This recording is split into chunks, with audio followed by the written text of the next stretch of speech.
Hello hello friends. तो आज हम गंगानगर ज़िले का जो ज़िला दर्शन है उसका अध्ययन करेंगे। जो बीकानेर ज़िला था उसका जो अध्ययन था फैक्ट का वो हमने कर लिया है। और आज हमारा जो गंगानगर ज़िला है उसका हम ज़िला दर्शन पढ़ेंगे।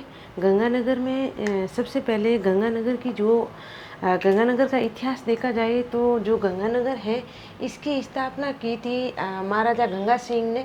महाराजा गंगा सिंह फ्रेंड ये वही महाराजा गंगा सिंह हैं जो गंगानगर के अंदर और हनुमानगढ़ के अंदर लेके आए थे गंग नहर को जो कि मुख्य नहर है। उसकी लंबाई जो 129 किलोमीटर है और ये मात्र राजस्थान के अंदर दो जिलों को ही सींचती है। एक तो श्री गंगानगर को और एक सींचती है हनुमानगढ़ को। तो फ्रेंड्स जो गंगानगर है इसकी स्थापना महाराजा गंगा सिंह ने की थी और सन 1927 के अंदर इन्होंने गंगानगर को बसाया था।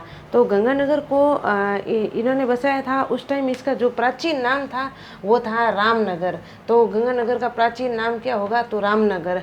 सबसे पहला फैक्ट देखा जाए तो जो गंगानगर है फ्रेंड्स ये सबसे उत्तर में स्थित है। ये राजस्थान है। तो राजस्थान में यहाँ पर गंगानगर मतलब गंगानगर की स्थिति है और ये गंगानगर है जो सबसे उत्तर में बसा हुआ है। दिशाओं का अगर आप ज्ञान देखो तो सबसे जो ऊपर होगा वो उत्तर होगा, सबसे नीचे यानी नीचे देखने पे होगा वो दक्षिण होगा और इस तरफ जो है पश्चिम है और इस तरफ पूर्व है। ओके। तो सबसे पहला जो हमारा फैक्ट है वो है सूर्य की किरणों का सर्वाधिक तिरछापन। क्योंकि जो सूर्य की किरणें हैं वो सबसे सीधी तो जिस पे गिरती है वो है यहाँ पर बांसवाड़ा और सबसे जो तिरछी गिरती है वो है श्री गंगानगर की स्थिति यहाँ पर है। उसके बाद में सर्वाधिक गेहूँ का उत्पादन होता है यहाँ पर। जो श्री गंगानगर है इसको फ्रेंड्स अन्न का कटोरा कहा जाता है। अन्न का कटोरा इसीलिए कहा जाता है, राजस्थान के अन्न का कटोरा श्री गंगानगर को कहा जाता है क्योंकि यहाँ पर सर्वाधिक गेहूँ होता है। उसके बाद में है जो भांगड़ा नागल बांध है, भांगड़ा नागल सिंचाई जो बांध परियोजना है उससे सर्वाधिक सिंचाई होती है वो श्री गंगानगर में ही होती है। और उसके बाद में है जो सर्वाधिक कृषि उपज मंडियां हैं फ्रेंड्स। जो सबसे ज़्यादा अनाज श्री गंगानगर में होता है तो जो कृषि मंडियां होगी वो भी सर्वाधिक है श्री गंगानगर के अंदर।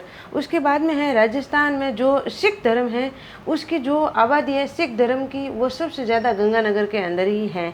उसके बाद में है जो राजस्थान का सबसे जो उत्तरी गांव है वो कोणा गांव है, जहाँ से आपको पता होगा जो राजस्थान की सीमा है यहाँ से शुरू होती है कोणा गांव से और ये जो कोणा गांव है ये श्री गंगानगर में है।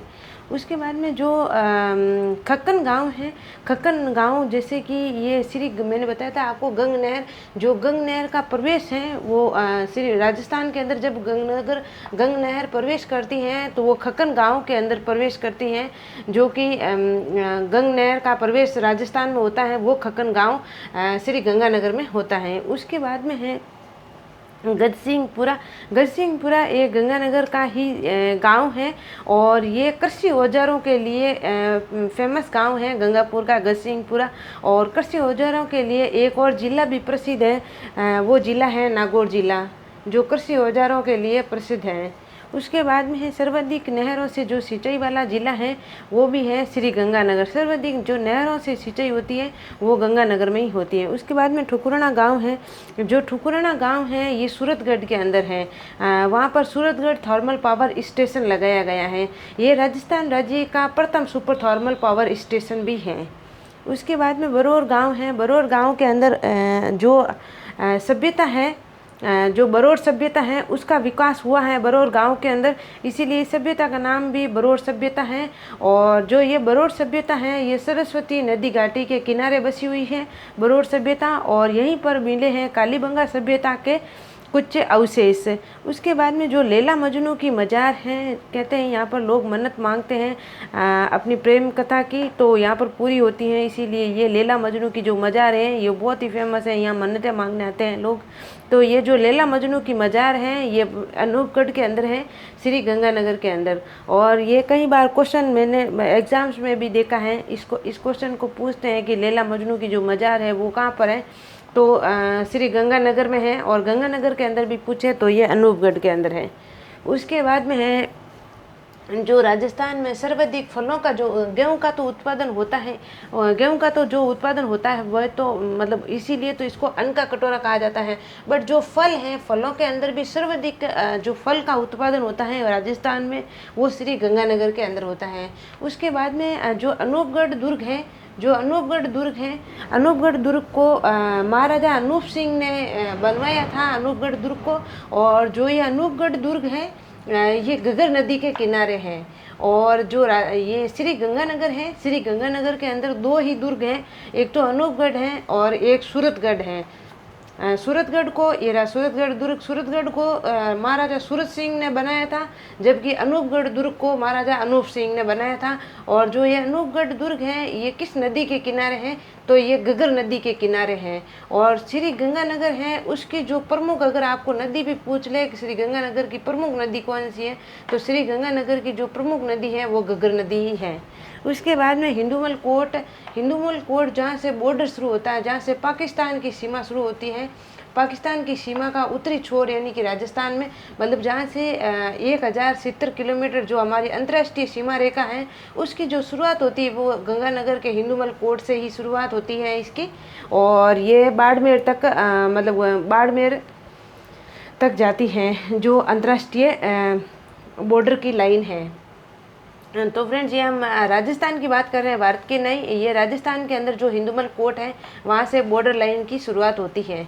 उसके बाद में बुड्ढा जोड़ है गुरुद्वारा, ये सिख धर्म का गुरुद्वारा है। ये राजस्थान का एकमात्र बहुत ही मतलब राजस्थान का सबसे बड़ा जो गुरुद्वारा है वो श्री गंगानगर के अंदर है और ये सिख धर्म से संबंधित है। और ये जो बुड्ढा जोड़ का गुरुद्वारा है ये डावला गाँव के मतलब पास में है, डावला गाँव में नहीं है। ये बुड्ढा जोड़ का जो बुड्ढा जोड़ गुरुद्वारा है ये डावला गांव के निकट में है। और ये जो है बुड्ढा जोड़ गुरुद्वारा ये राय सिंह नगर के अंदर बना हुआ है। और जो बुड्ढा जोड़ गुरुद्वारा है इसका निर्माण करवाया था बाबा फतेह सिंह के द्वारा। उसके बाद में पदमपुर है, ये पदमपुर है, ये गांव का नाम है पदमपुर। यहीं पर है एक विष्णोई जो संप्रदाय है, विष्णोई संप्रदाय का एक मंदिर बना हुआ है जिस मंदिर का नाम रामेश्वरम राय मंदिर है, रामेश्वरम राय मंदिर है। और यहाँ पर जो मेला लगता है वो वर्ष में जाम्बो जी का 2 बार लगता है। उसके बाद में सूरतगढ़ दुर्ग, सूरतगढ़ दुर्ग को महाराजा सूरत सिंह जी ने बनाया था। और ये जो सूरतगढ़ दुर्ग है ये फ्रेंड्स बौद्ध शैली के अंदर बना हुआ है। तो इस तरह जो भी फ्रेंड्स हमारे इम्पोर्टेंट टॉपिक्स थे श्री गंगानगर से संबंधित उनका हमने अध्ययन कर लिया है। नेक्स्ट वीडियो में हम नेक्स्ट ज़िले को पढ़ेंगे। Thank you all.